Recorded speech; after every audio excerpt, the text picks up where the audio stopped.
বগৰী আচাৰ বনাবলৈ প্ৰথমতে মই 1 কেজি বগৰী ভালকে শুকুৱাই লৈছো 4 দিন মান একদম যেতিয়া দেখিব তুলতুলীয়া ৰঙা হৈ যাব বগৰীখিনি তেতিয়াই আপুনি ঠাৰিডাল এৰুৱাই দিব আৰু এনেদৰে পিটিকি পিটিকি গোটেই বগৰীকেইটা এটা এটাকে থৈ যাব বগৰীৰ গুটিটো সেপাৰেট নকৰিব লগতে থৈ যাব আচাৰটো বনাওতে যেতিয়া বগৰীৰ ভিতৰত নিমখ মছলা গুড় সব একেলগে সোমাই যায় তেতিয়া ইমান টেষ্টি হয় খাবলৈ নহয় এয়া চাওক আমাৰ গোটেই বগৰীখিনি ঠাৰি সেপাৰেট কৰা হৈ গ'ল এতিয়া আমি মছলা ৰেডি কৰো আহক গোটা ধনিয়াৰ গুটি ল'ব জিৰা 1 চামুচ ল'ব দুটা শুকান জলকীয়া ল'ব সফ 2 চামুচ ল'ব এতিয়া আমি মছলাখিনি ড্ৰাই ৰোষ্ট কৰিম পেন বা কেৰাহী এখনত গেছৰ ফ্লেমটো মিডিয়ামত ৰাখিব আৰু যাতে মছলাখিনি জ্বলি নাযায় ভালদৰে লৰাই থাকিব মছলাখিনি যেতিয়া আপুনি দেখিব যে মছলাখিনি কালাৰ চেঞ্জ হৈছে আৰু ধুনীয়া গোন্ধ ওলাইছে তেতিয়াই আমাৰ মছলাখিনি হৈ গ'ল পিচিবলৈ যেতিয়া মছলাখিনি ঠাণ্ডা হৈ যাব তেতিয়া মিক্সিত দি দিব পিচিবলৈ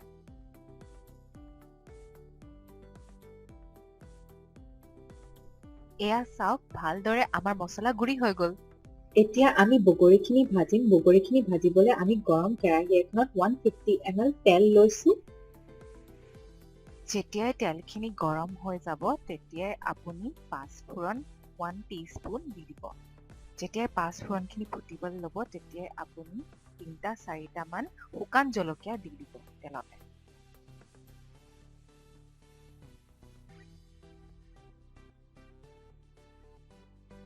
এতিয়া আমি আমাৰ থৈ দিয়া বগৰীখিনি তেলত দি দিম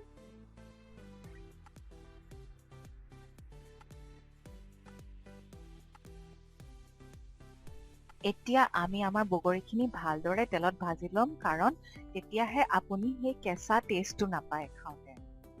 বগৰীখিনি ভালদৰে নাভাজিলে সোনকালে বেয়া হয় বগৰীখিনি সেইকাৰণে ভালদৰে ভাজি ল'ব কেঁচা কেঁচা ভাৱটো যোৱালৈকেহে ভাজিব বগৰীখিনি নহ'লে টান টান পাব বগৰীখিনি খাবলৈ আপুনি যেতিয়া বগৰীখিনি ভাজি ভাজি কালাৰ চেঞ্জ হোৱা দেখিব তেতিয়াই আপুনি গুড়খিনি দি দিব মই 400 গ্ৰাম গুড় দিছো 1 কেজি বগৰীত গুড়খিনি মই ভালকে আগতে কাটি থৈ দিছো আপোনালোকেও কাটি ল'ব গুড়খিনি তেতিয়াহে ভালকে গুড়খিনি মিলিব বগৰীখিনি গেছটো মিডিয়াম ফ্লেমত থব আৰু গুড় বগৰীখিনি ভালদৰে লৰাই থাকিব যাতে জ্বলি নাযায় লাহে লাহে লৰাওঁতে দেখিব যে গুড়খিনি গলিবলৈ লৈছে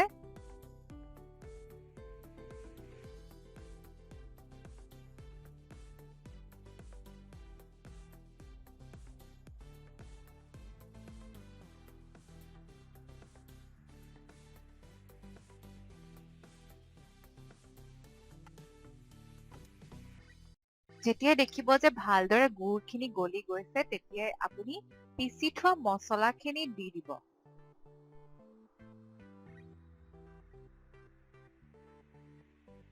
এতিয়া 1 চামুচ নিমখ দি দিব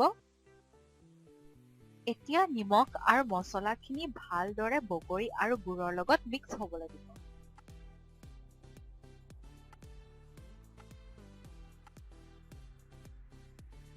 এনেদৰে লৰাই থাকিব আৰু চাই থাকিব যাতে গুড়খিনিত পাক উঠি নাযায় পাক উঠি গ'লে বগৰী আৰু গুড়খিনি ঠাণ্ডা হোৱাৰ লগে লগে লাগি ধৰিব যোনটো আমি একদম নিবিচাৰো সেইবাবে এতিয়া গেছটো অফ কৰি দিব আপুনি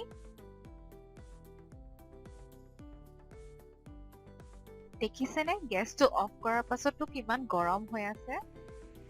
মই এতিয়া ষ্টীলৰ প্লেট এখনত গোটেই বগৰীখিনি উলিয়াই ল'ম আৰু ঠাণ্ডা হ'বলৈ দিম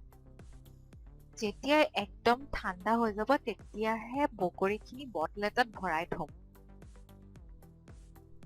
এয়া দেখিছেনে আমাৰ বগৰী আচাৰ ৰেডি হৈ গ'ল